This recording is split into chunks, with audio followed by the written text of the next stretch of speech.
this your first time? Is this your first time on one of our earnings call labs? So maybe this is your first time, but you've been to one of our classes. Maybe this is your first time, period. Maybe you haven't been to one of these earnings call labs before, but you have been to one of our classes. So just want to figure out who's in the room, see where we are at that point.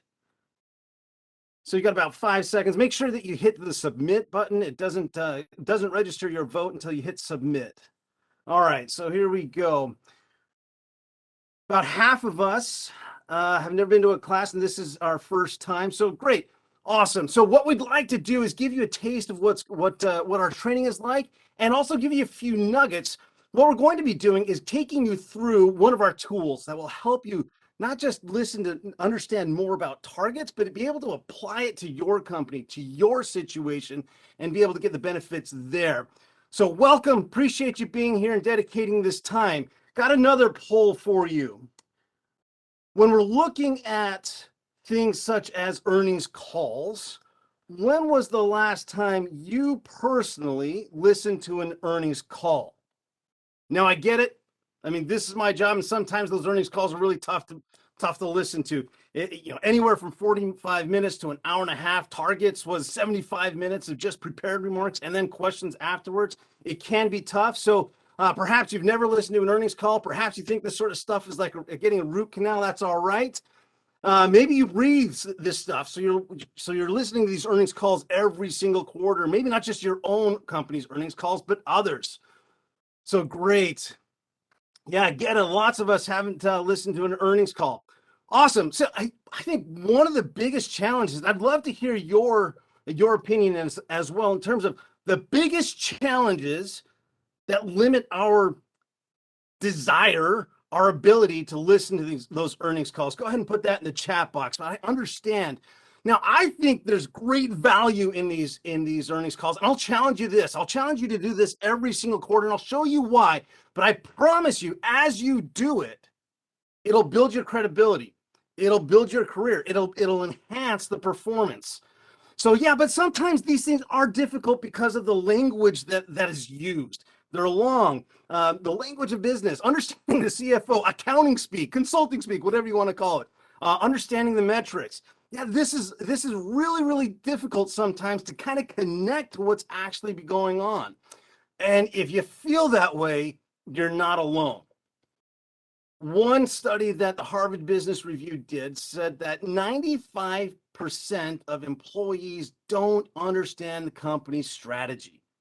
And that may have a lot to do with the language, with the numbers, not understanding how this applies to my day-to-day. It's being able to get through them and understand and read between the lines. But 95% of us don't have a connection to the company's strategy. Here's another one. We said this in the chat box. 90% of people, this is our experience, 90% of people don't understand the important business metrics. So even if we understand the strategy, even if our leaders and we're good at cascading that information down to the individual contributor at the front line, a lot of us don't understand the impact of our decisions, the impact of our actions.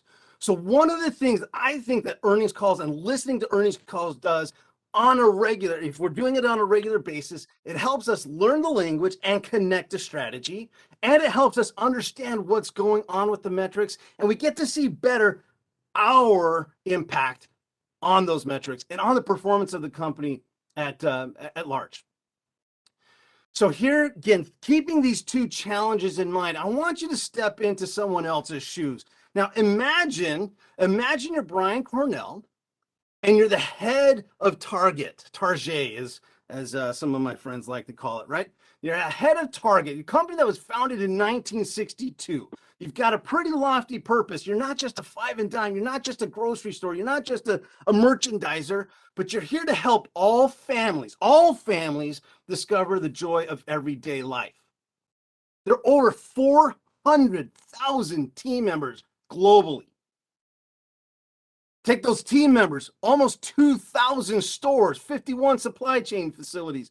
You've got this pandemic that's going on. You've got inflationary pressures.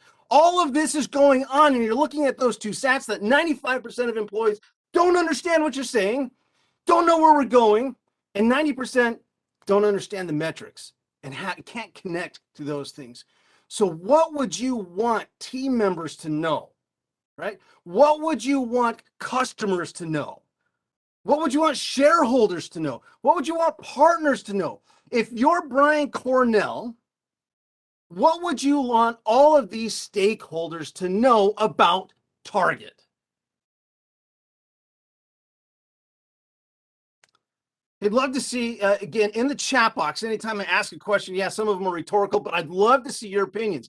If you're Brian Cornell, if you are the CEO of a Fortune 500 company in a pandemic, what would you want different stakeholders, from the guests all the way to partners and vendors, shareholders, and your team members, what would you want them to know?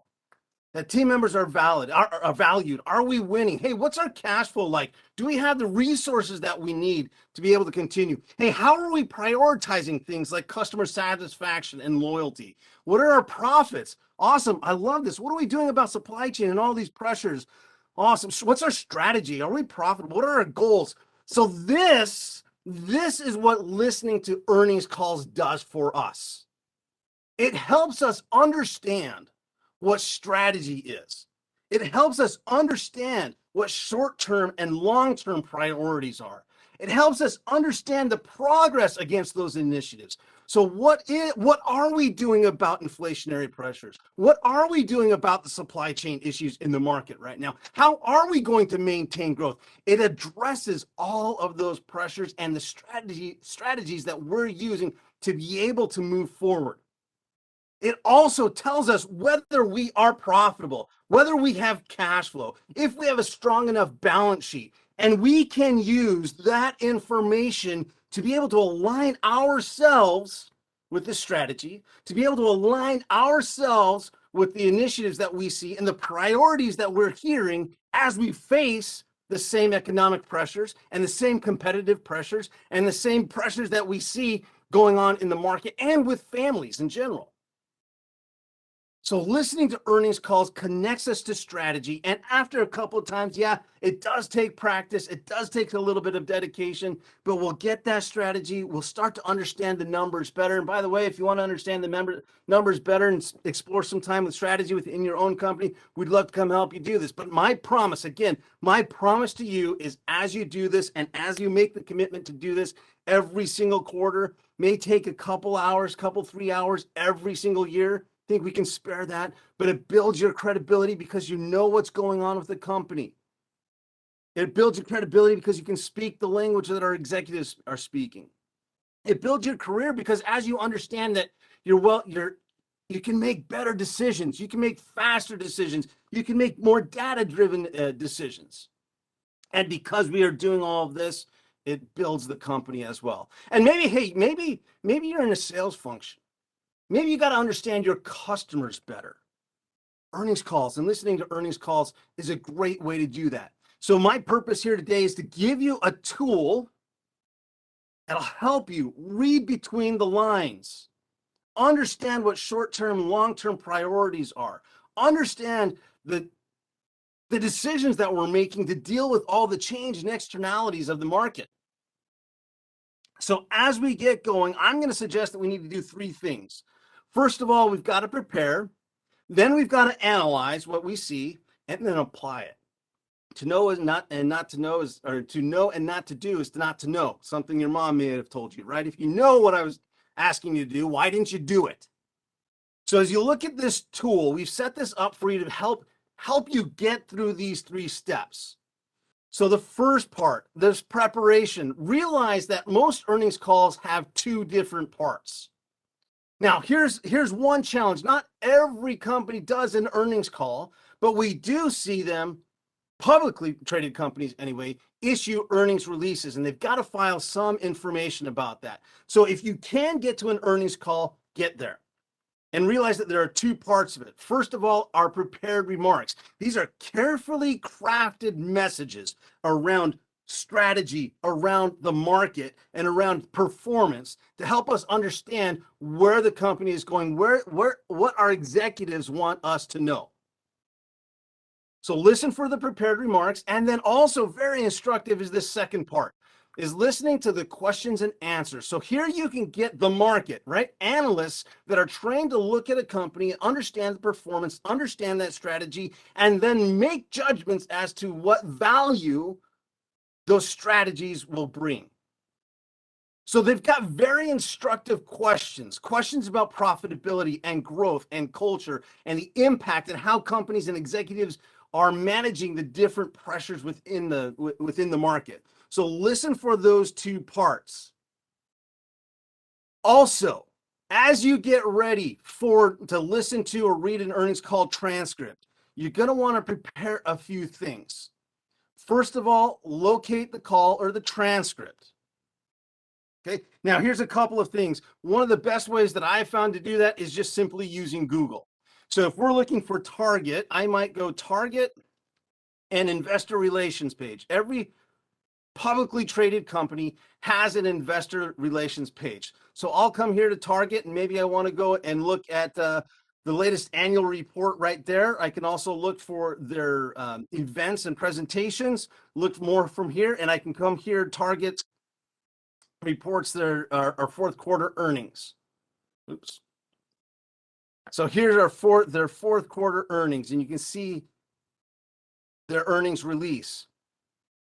I can go and also look for the events and presentations where I can go and download the transcript or listen to the actual earnings call. So here I can listen to the webcast, sign up for that, go listen to the webcast. I can come back here and download the transcript. There are other information that I can get there. Here's an infographic giving us a quick rundown or quick summary of what's gone on over the last quarter and over the last full year. There are several presentations from our executive levels, CEO to chief growth officer, all the way to the CFO. So there's a lot of information out there. It's a matter of how do we use it. So first of all, go locate this. The webcast, the earnings release, maybe you want to look at the SEC filings. If you're going to look for the SEC filings, look for a Form 10Q or Form 10K. K is for the annual filings, which this Q4 would have been. Or if I want to go look for the quarter, I'll go look for a quarterly filing and look for the 10Q. So that's how you're going to prepare all the materials that you need to be able to do the analysis. Something else that you might want to do. Can anyone attend a live earnings call? Anyone can listen to a live earnings call. So if you go and sign up for that webcast, you can actually listen and observe. You have to be an analyst that follows the company to be able to join in and ask questions and things of that nature. But Chuck, if you want to listen, go ahead and sign up for that webcast. So once you've located that information, I would recommend that you go and review your notes from the past calls. Now, maybe this is the first time you do it. Super. Start here. And then every quarter hereafter, you're going to compile information and more information about strategy and performance so you can monitor the decisions that we're making over time, or that your customer is making over time, or that a partner is making over time, and see their reaction and monitor their performance to see how you might build value within the company or for a partner or with a vendor. So review your past notes. If you're starting now, start to keep those notes. We've got this webinar to help you out. We also have that earnings call workbook, which is a key tool to be able to help do this and keep those notes together. And then one last thing is we all bring different perspectives. We all hear things just slightly differently. So I'd encourage you greatly to meet with your team and talk about what you see going on in that earnings call. So as you get ready for your call, again, you're going to locate the information that you need, the transcript, the webcast. Maybe you're looking for the earnings call, the earnings release, or other information there, presentations. I like to use those. You'll see a couple of those slides that I've picked up from Target. And then you're going to meet with your team. So now that we're ready to do this, we're ready to analyze it. Now, it can be tough, right? It can be tough reading between the lines and understanding what's going on. So let me give you a framework. Now, there's a question, Karen, do privately held companies or nonprofits typically host these calls, or is this usually publicly traded companies that host these calls? Now, it's usually publicly traded companies that host these calls. And that said, not every publicly traded company hosts a call. Even going further, if they do host a call, not every company has prepared remarks. Sometimes they will just do the Q&A, and not every company does the Q&A. Sometimes they'll just do the prepared remarks. So you've got to go, it's a real quick, easy Google search to go find it and figure out if they do. Now, that said, there are some privately held companies and some nonprofits that issue an annual report or have some sort of quarterly message. My assertion is that if they do that, you can still use that same information, even though they might not be covering all the, all the profit and loss and all those different metrics.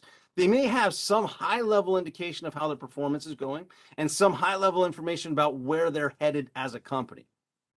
So again, just a quick Google search can help reveal if they've got that information, and if they can, it's a gold mine. It's a gold mine of information to help you out. So analysis. Once we've got that, once we've started reading it, let me give you a quick framework. Now, those of you who've been in our class before have seen this framework and know the power of it. Now, there are a ton of things that we can talk and think about in business, but we're going to simplify this down to 5 things: cash, profit, assets, growth, and people. Now, cash we can look at and measure on the statement of cash flows. Cash is a company's oxygen supply. If you run out of cash, you're going to run out of business.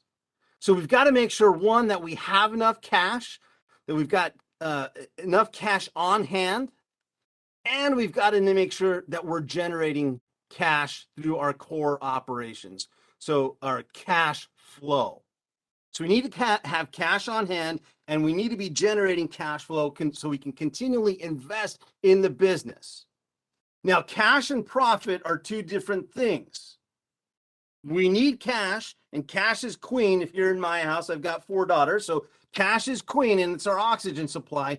But the way that we drive cash and growing cash flow on a sustainable basis is through profit and being profitable. So profit is a surplus. It's a surplus that measures our revenue over the cost of doing business. So revenue minus costs equals profit. And we measure profit in a number of different ways. One, we measure profit with revenue. What's coming in? What are our sales? What's the effect of the volume at the price? And then we measure the impact of the decisions that we're making around cost of goods sold and production and labor, around our support systems, our infrastructure, our accountants and attorneys and HR, all of our support costs. So all of our decisions are measured in the costs, and what's left over is profit. Now, companies that can drive profitable and sustainable growth stay around and build value for a really long time. So one way to understand the health of a company is to understand the profitability of a company. Now, I'll be honest, profit is where we see a lot of confusion around the language, and simply because we have a lot of different synonyms. Revenue, top line, sales could all mean the same thing. Bottom line, net earnings, net profit can all be the same things. Yeah, thank you, Jose. Yeah, the one important thing that Jose is mentioning is you can actually sign up to get notifications when a company does release these things. So we've got cash and profit. How do we operate a company? Well, we're going to need some assets. Maybe it's computers. Maybe it's sorting equipment. Maybe it's locations, an office, furniture and fixtures. Maybe it's inventory. We're going to need assets. Anything that we own or control that builds value or has value is called an asset. when we're looking at assets, we need to look at the strength of our assets versus the utilization. Now, when I mean strength, it's what keeps us in business. It answers the question, do we have enough? For example, do we have enough cash? Cash is an asset. Well, if we don't have enough cash, it could mean we go out of business, or we risk going out of business, or not being able to buy additional inventory or pay our payroll. But that's not enough. We can have too much cash. We can have too much in assets. So we need to make sure that we're getting a return and a suitable return on those assets. So here we are balancing how much we're going to invest in and the return that we're going to get. And you're going to see a little bit of that story when we look at Target. But we're going to invest in assets to be able to drive profitability and cash flow, which will allow us to grow. Now, again, as we improve around cash, profit, assets, we're going to improve. So growth is simply an improvement or an increase over time. And there are two basic ways to grow. We can grow organically, meaning we can continue to invest in what we already do, maybe even in product development, new markets and things of that nature, or we can go by growth, grow or inorganically through mergers and acquisitions. But anyway, growth is an increase in improvement over time, and most companies that are growing are healthy companies. Growth attracts investors. Growth attracts employees. Growth attracts customers. Growth is a good thing for everyone involved. And then at the heart of this model, people, both internal customers and external customers. Internal customers for Target are their team members. External customers are their guests and vendors, regulators, other people that might influence the performance of the company.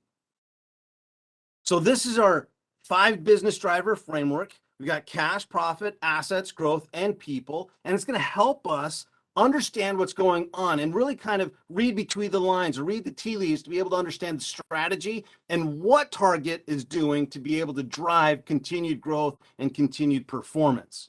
So with that said, let's jump into the tool a little bit. Now, if you see these 2 pages in your tool, on the left hand, you'll see these 5 business drivers, and below each of these sections in the 5 business drivers, you're going to see that we've given you a quick definition.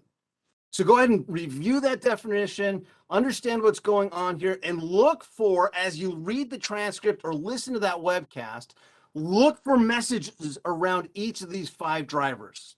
We've also given you examples, things that you might see or hear or read on one of the financial statements.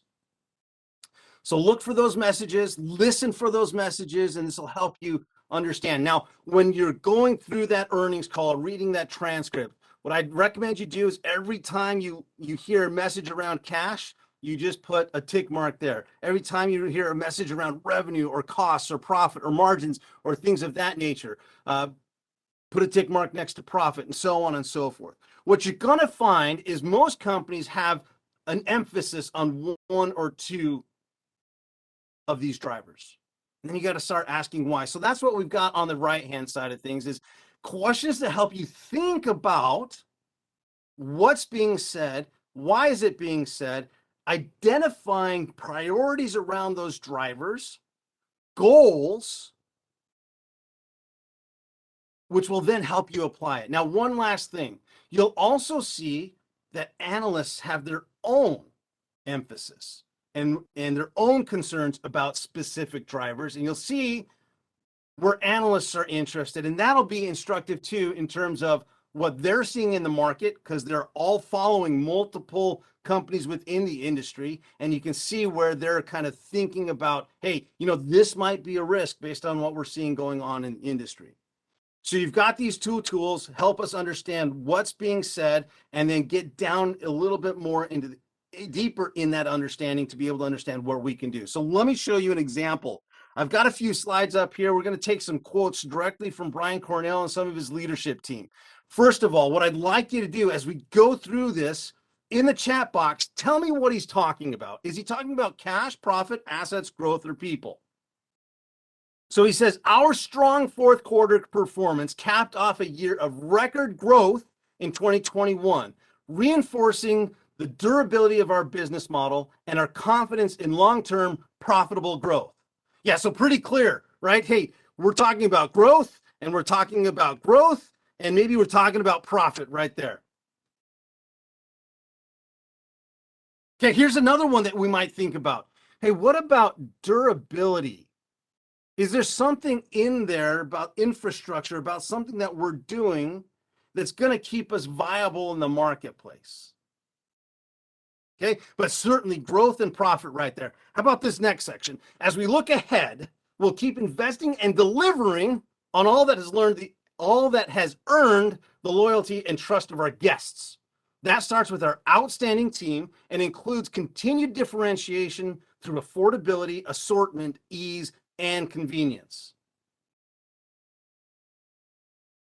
Okay, so we got one vote for cash because we're investing. Investing takes cash. We've also got to think about the loyalty and trust of our guests. Definitely a people one. Our outstanding team, people. You start thinking about growth and looking ahead.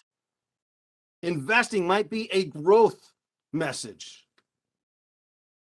Or continued differentiation through affordability, assortment, ease, and convenience. This all have to do with assets and what we're doing internally, investing in which assets and where and how and why, so we can drive that performance in going forward. So people, peeps, growth, assets, all kind of messages in here. Cash maybe even as well. Investment could be investment in assets. Exactly. Yeah, so I want to just pull up one thing. We may not read the same things the same way, and that's okay. That's where when we meet with our colleagues, with our teammates, we can pull out that perspective and better understand what's going on and pull out nuggets that we might have seen. So again, make sure you're talking with your team about it.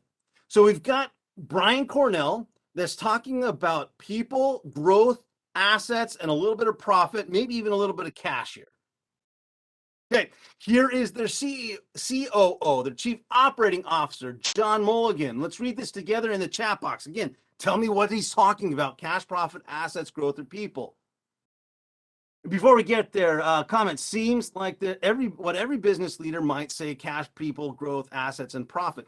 Yeah, I mean, a lot of times you'll see all five of these, but I'll show you kind of as you go through the prepared remarks that Brian Cornell had. And by the way, they have not just Brian Cornell, but they've got their Chief Growth Officer, they've got their Chief Operating Officer, the Chief Financial Officer, a Chief Store Officer, a Chief Digital Officer. I mean, they've got about 7 different people that have prepared remarks that can give you a lot of information about what they're doing. So I highly encourage you, if you are a partner of Target, if you are our guest or a team member or a vendor, go look at it. If you're trying to sell into Target, go look at what they said.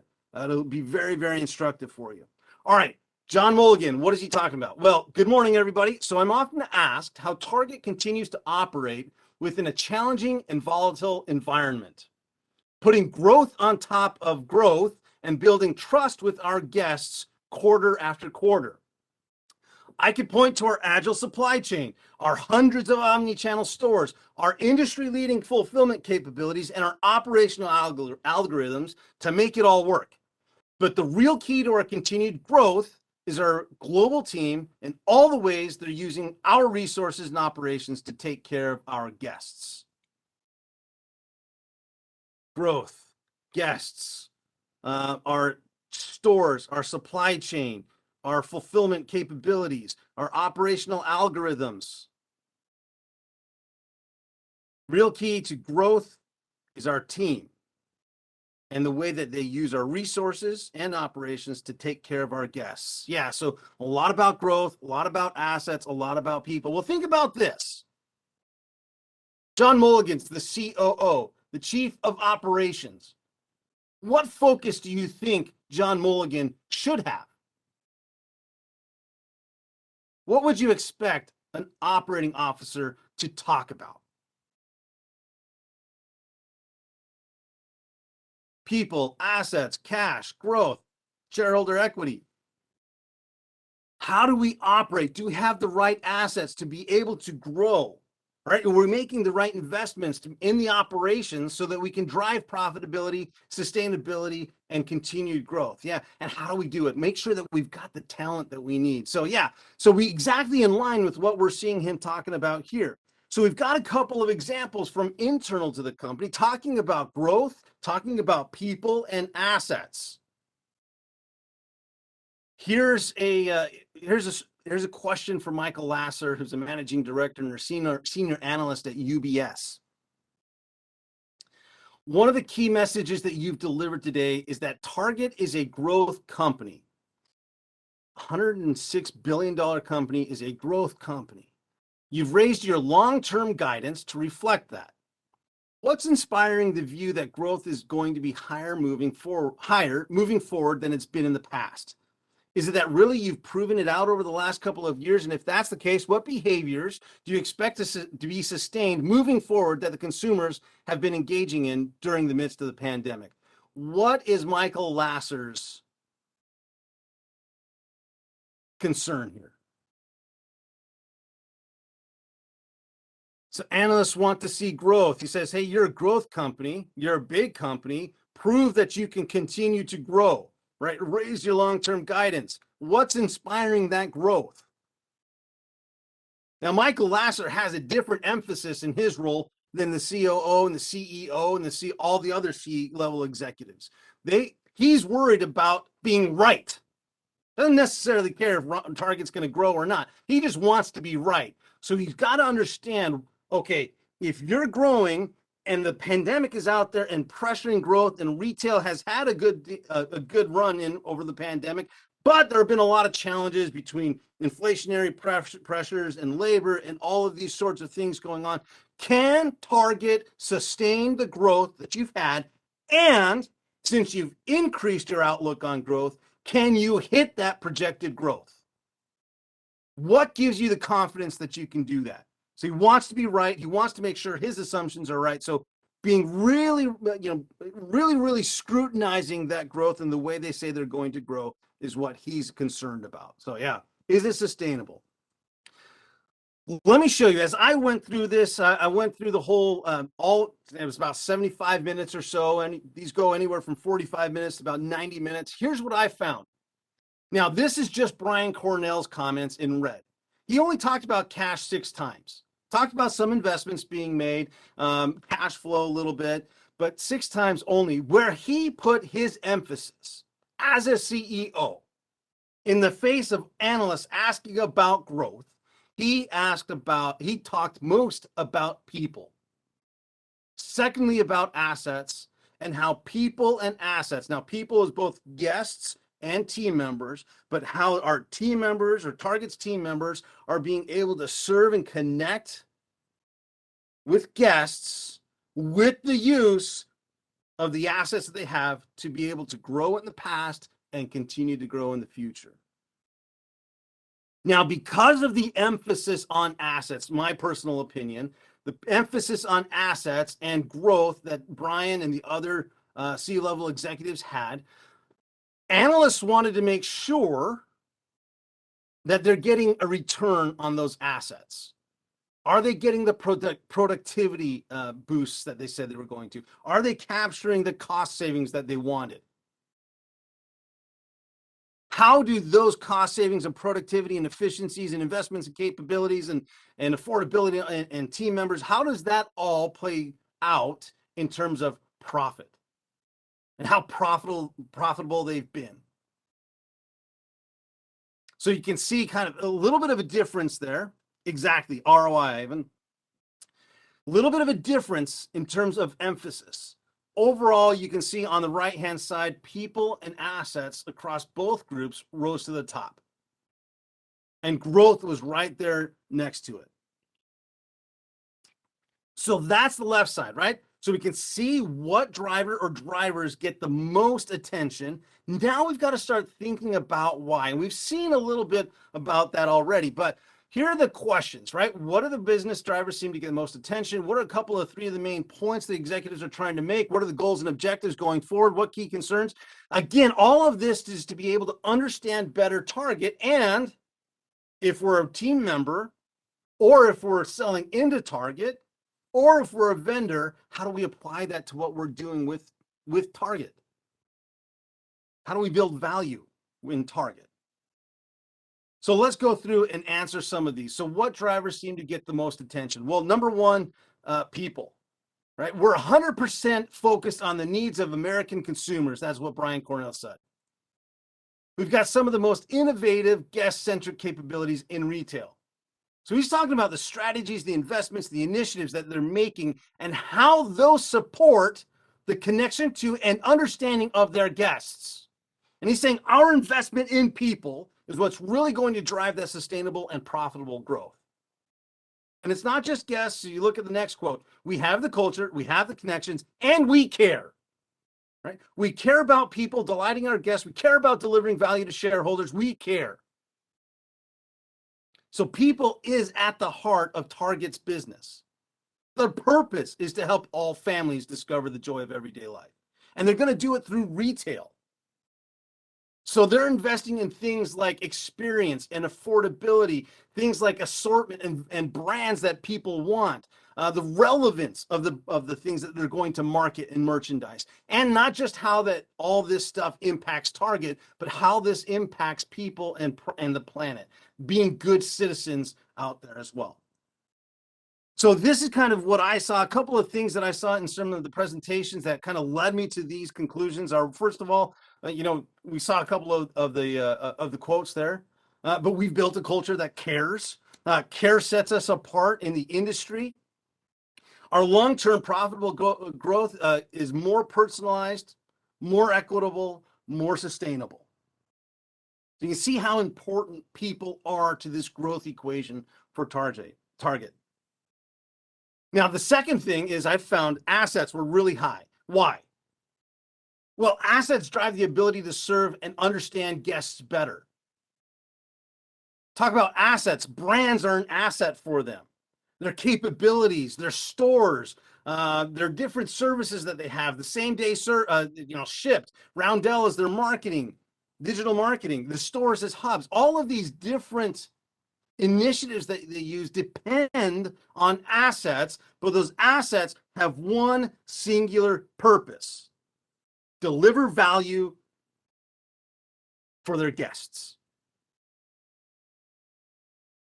Okay, some other messages around this. Shopping powered by stores, right? Assets, but it's driving traffic. It's driving sales. You see some of these other services that they have and the growth that they've seen there. Again, the investments. You see some of these other investments down here that they're going to start making. Investments in assets. Paired with team accomplishments. All those investments, here's the result, the team members. Yeah, number one, bullseye the dog. Yeah, exactly. That's a huge asset, the brand of Target in itself and the way that they're managing that brand outside of this. So you see everything that their team members, this is not just, hey, we've done this, but the team has done this. All of this, people and assets, you'll see that they are key parts of their growth framework. So here's their growth framework. You see team, there's people, and as you look at other things that might be people, you got culture, got values, we've got their purpose in the middle. We're talking about experience, we're talking about relevance, we're talking about affordability, people and planet, that's all people. And then you've got assets, right? Brands, operations, stores as hubs, technology. So their framework, their messaging is aligned. Investments in people, investments in assets is going to drive profitable and sustainable growth. That's the major message that I'm hearing. Now, I want you to start thinking, if you're going to work at Target, if you're going to work with Target or for Target, if you're going to sell into Target, how do you use that information? As you think about how to use that information, a couple of things to think about. Key points that they're making. They have a history of delivering growth. They've, in 5 years, went from $70 billion to $106 billion. That's $36 billion. Now, That's like another Fortune 500 company and a couple of them in there. They've grown by about 200 stores. They've got strong sales. So let me just show you again. Summary. Here's our highlights. What we did in 2021. Double-digit growth in a multi-billion-dollar company. We've got double-digit growth, comparable sales growth, digital sales growth, earnings per share growth. We're delivering growth. Will the event recording be available? Yes, it'll be available. You should get a link to it at the end, and also on the events page, I believe there's a link there too. So you've got the summary results. You get a couple of things that Brian Cornell called out, went from $70 billion to $106 billion in 5 years. Here's our comparable sales growth, and we just knocked it out of the park in 2021 and 2020 and 2021, despite the pandemic. Now, one of the concerns, again, we looked at some of the concerns that Michael Lasser had is like, okay, so what are you going to do next? And did demand get pulled into 2021? How do you maintain that? So keep that in mind. Again, other things, how can you sustain that growth? Well, we have the culture, we have the connections, and we care. Here's our prior financial algorithm, right? We had promised low single-digit growth. We're delivering double-digit growth. We had promised operating income, mid-single-digit growth. We're delivering double-digit growth. Adjusted earnings per share, high single-digit. We're delivering double-digit growth. After-tax ROIC, this is just return on invested capital. So the capital in terms of debt and equity that they've invested, what sort of profitability they're earning? Mid to high teens is a pretty lofty goal, and they've beat that as well. So this all gives them confidence that they can continue to do that, right? Targets passed sets them up to continue to grow. And we see, again, these are the 6 areas that they say they're going to invest in. All that leads to long-term profitable and sustainable growth is what they're saying. So again, additional messages. We're continuing to make investments. We're not happy with, we are content with where we are, but we're not going to settle. We've done a really fantastic job. Our team members have really stepped up and been able to serve their guests really, really well, despite a challenging time. But we're going to continue to invest in growth. So you can see a few things there. More choices and convenience, more flexibility and capacity. They're big deal about scale. Big deal about the strategy, capabilities, and teams. You can see there. That all leads to long-term profitable growth and an updated algorithm that I'll show you here in a second. So a couple of the trends of goals, objectives, and trends, right? So we had the financial algorithm. We're going to update that. A couple of things to call out is, again, this is an interesting thing. We went from mid-single digit growth to mid-single digit growth to high single-digit growth at adjusted earnings per share. Okay, so if you're delivering double-digit growth, why are you now delivering only mid-single-digit growth? And it looks like as they put forth their guidance for 2022, that it wasn't all that spectacular. It's like, hey, that's kind of just keeping up with the market. What's the case? Becomes some of the concern for some of the analysts. So how are you going to manage revenue growth and continue that growth? And by the way, you're now $106 billion. It's one thing to grow mid-single digits on $70 billion and be looking to have like $3.5 billion in growth. But when you're $106 billion and you got to grow by 5%, that's $5 billion. How are you going to do that? You were just doing 3.5. Now you got to do 5. How are you going to do that? Well, one of the ways they're saying they're doing it is investing $4 to $5 billion per year. And this implies that they're going to work on the efficiencies and they're going to capture scale based on the lessons that they're learning from the pilots that they're running. And again, we see this capabilities, teams, guests, technology. That's what they're investing. They're saying. So Brian Cornell takes this and their C-level executives take this and say, hey, yeah. We get it. There's concern. Understand that. We are looking at the same thing, but we're a bigger and stronger company than we were before. So that is going to allow us to grow on an even bigger base. So a bigger base means bigger dollar growth here for us. And that leads us to our updated algorithm here. We have the resources to continue to invest. We're going to deliver a high return. And we've talked about this a little bit, but you see this message, and you can start thinking and understanding why some of the concerns were raised by the analyst community. Okay, you're investing, you've done all these pilots, you've made big investments, right? $300 million in your team members. You've raised your starting wage, and now you're going to raise it again. Question, Dave, are they sandbagging on guidance then to beat later? Good question. I don't think so. I don't think so for a number of reasons. Again, this is my opinion.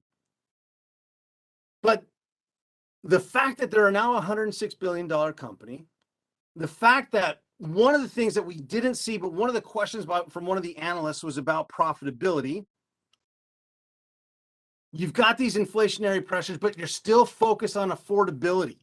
You don't want to raise price before you really have to, which means, that some of their profit margins are going to be compressed a bit.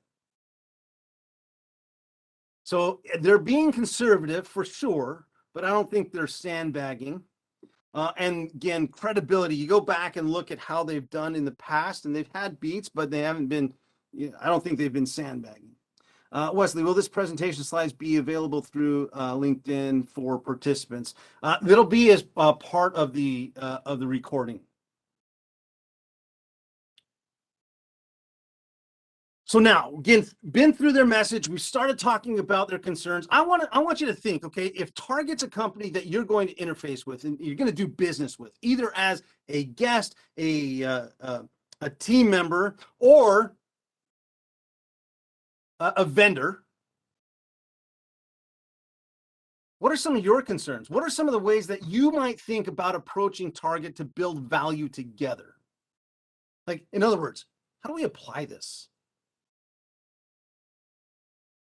From my perspective as a consultant, I'd love to work with Target and show their team members, hey, look, you've felt it. You've seen it on a local level, right? Target has had one of the lowest turnover rates in retail and really in kind of the market in general because of their culture. You felt it. You've seen it. Here's what we're going to continue to do. Now, what are your responsibilities? How do you apply this? Well, we've got to make sure we're getting that return. Right? We've got to make sure that we're capturing that productivity and the efficiencies. We've got to make sure we're capturing the scale.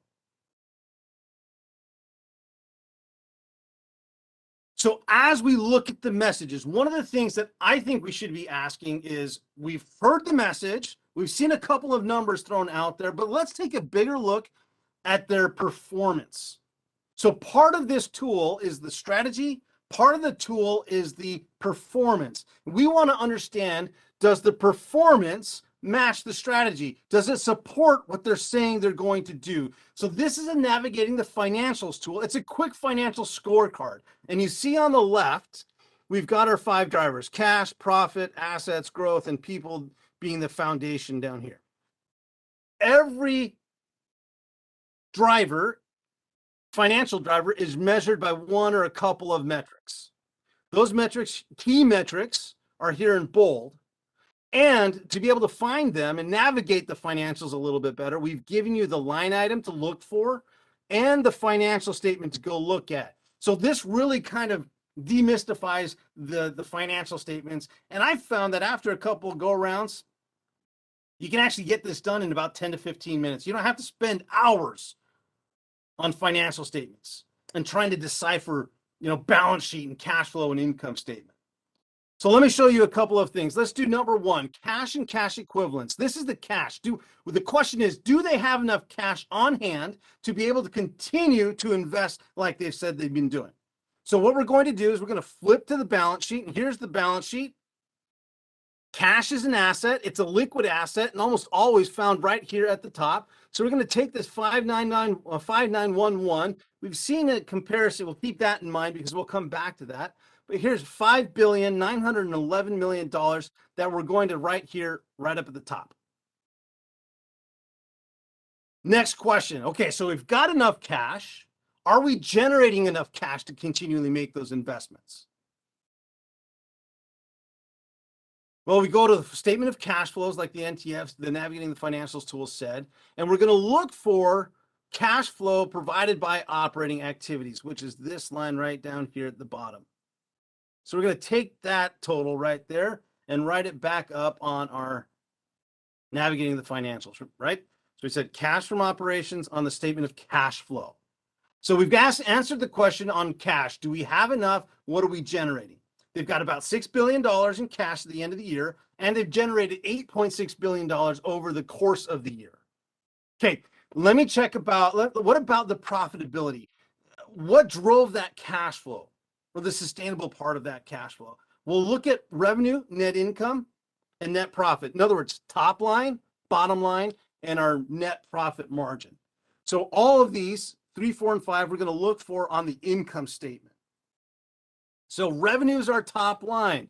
We're going to take total revenue. That's going to be our top line right there. This is how we know whether we're doing right with our guests. $106 billion in sales. And we'll just write that down there. Now, net income. Net income is our bottom line. So net income is net earnings. This is our bottom line right here.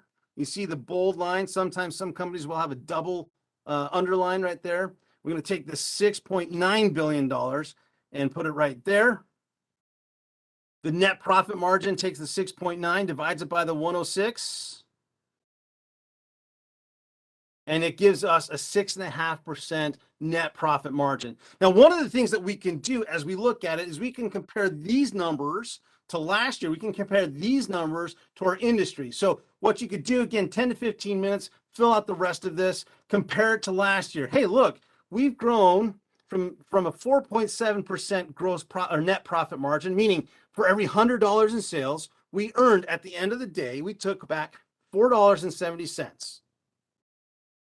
6.5% means this year, instead of $4.70 for every $100 in revenue, we're driving $6.50.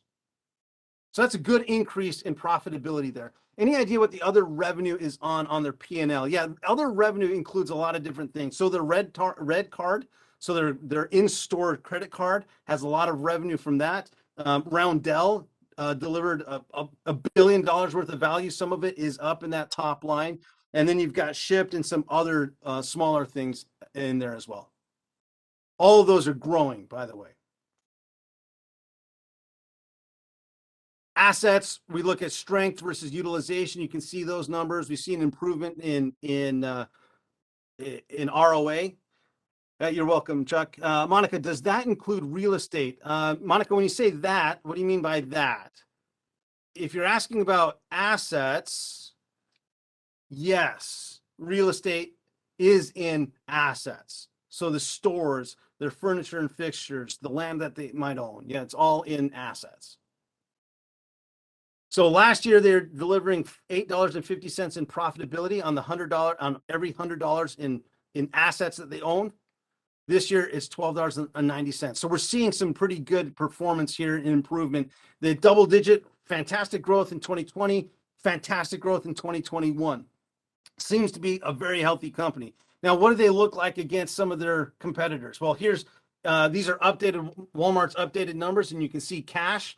Well, Walmart's a $572 billion company, and they've got $15 billion in cash. I would expect a company 5 times Target's size to hold more cash. And you can compare, right? Walmart, think about this. Walmart versus Target, where do you pay more? Why do you pay more? And here you can see it reflected in their numbers as well. So you can compare it. You can also compare it to other companies. We did Uber in this earnings call lab last year. You can see 2 different types of industries have completely different economics. Uber is a startup. Target's more established. You got a tech company and a ride-sharing company versus a retail company. Both of them going more digital, but one definitely has a lot more hard assets, and you can see that as well in here. Uber, not quite profitable yet. Working on that, but they're improving. A lot of different ways to analyze it.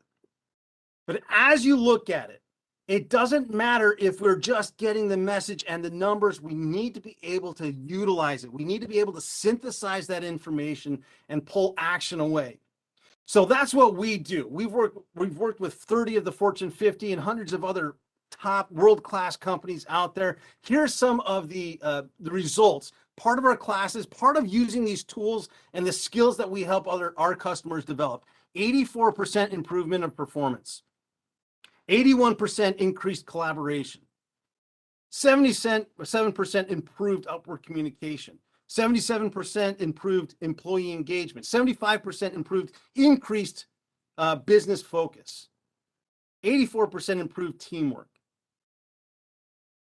So these skills, I love this stuff because these skills, using that simple framework and looking at both strategy and performance, these skills do have a real benefit. That's why I can guarantee to you, as you look at earnings calls quarter after quarter, you will build your credibility, you'll build your career, and you will help your company, because we've seen it time and time again. And as I said before, what are we doing with it? What are we doing with it? So here are a couple of things. This last page helps us apply it based on the messaging that we've seen.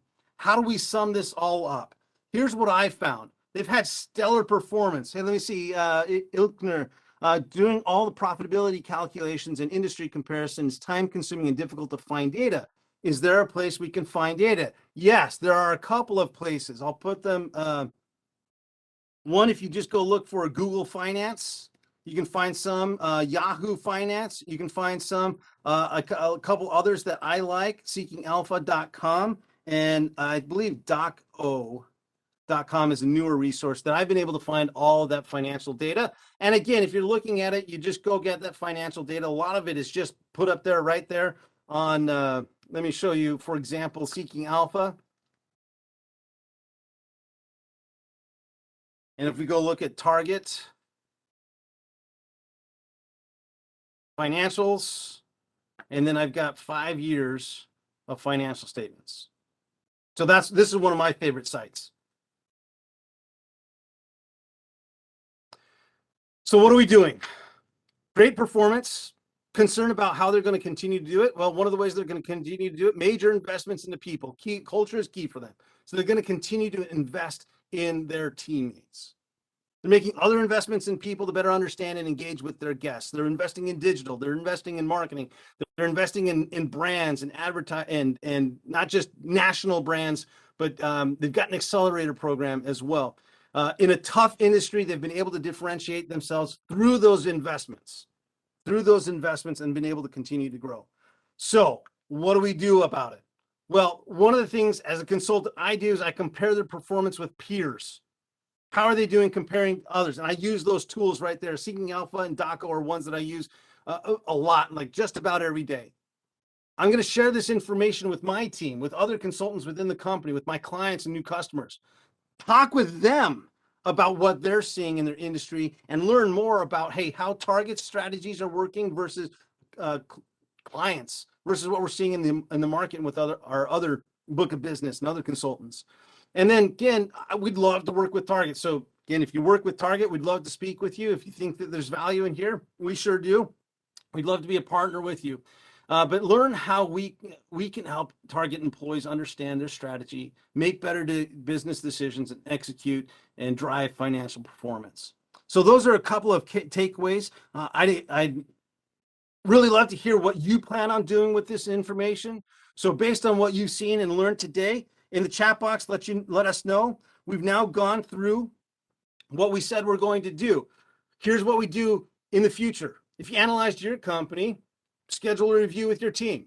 Talk about what you've seen. If you've analyzed a customer or partner, go meet with a sales manager. Talk to them about what you see about them.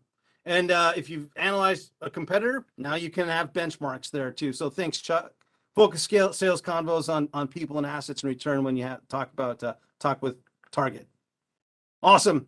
So where do we go from here? First of all, remember, locate the caller transcript. Again, review your past notes. Once you get this, you're going to have a collection of information. It's going to be invaluable for you. You're going to have pulled out those nuggets. Meet with your team finally. Our challenge to you: who are you going to analyze next? Is it a company you work for? Is it a company you're going to sell to? Is it a company you compete against? Next month on May 25th, we're going to look at Merck. We'll do it again. Come back. This is a free webinar. It's something that if you've been a graduate, a good chunk of us are, of one of our courses, do at least 2 of these. My recommendation to you is to do one every single quarter. For those of you who are looking for the guide again, there's a link there that Ginger's put in the chat box. The registration page for Merck, Brooklyn, Ginger, not quite sure on that one yet. Can you answer that question for me?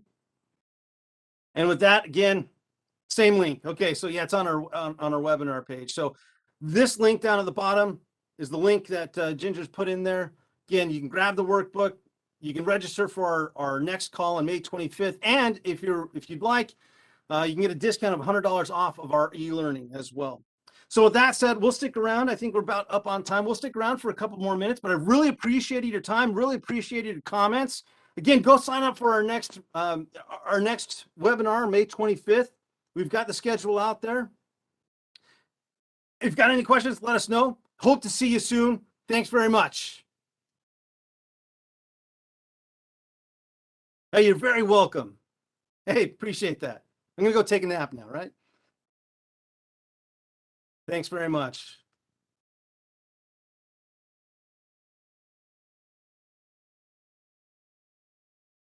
Great to see you again.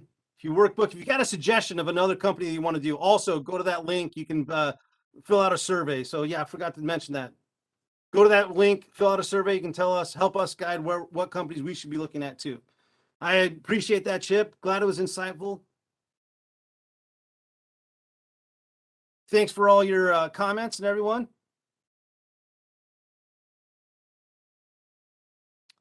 Appreciate your time today.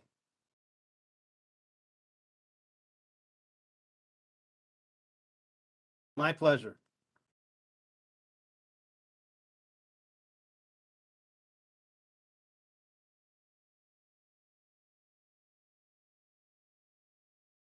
Again, don't forget to go to that link, fill out that survey. If you'd love to see how we could help you with your company, we'd love to give you a chat, have a chat with you. Again, on that webinar, we'll provide you an opportunity to meet up with us. Hey, thank you very much. I appreciate that.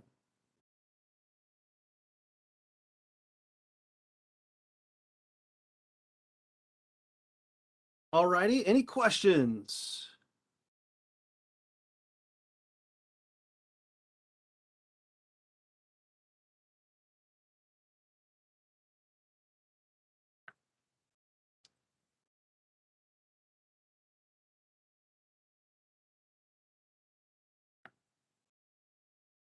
Where can I get the workbook? Again, if you go to the Acumen, just kidding. Thanks, Chuck. That's a good one. Appreciate it.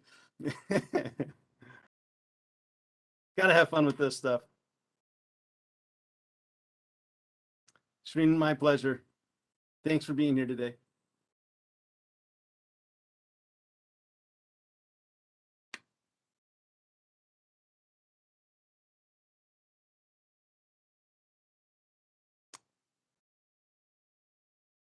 Ready. Well, I'm not seeing any, where can we find contact info? So if you go to the webinar link, the acumenlearning.com/webinar, you can do that. We can also get you our well, let's see, our phone number, or you know what, just do this. You can also contact me.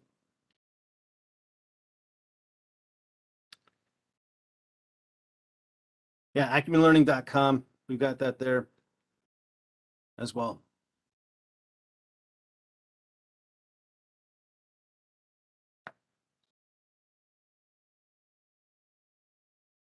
Awesome.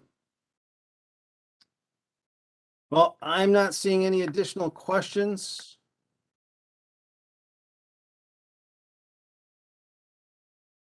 Again, one last time, really appreciate your time today for being here and listening. Appreciate the opportunity to go over this information with you. And Ginger, if you don't see any other questions, I think we can I think we can wrap up. My pleasure, York.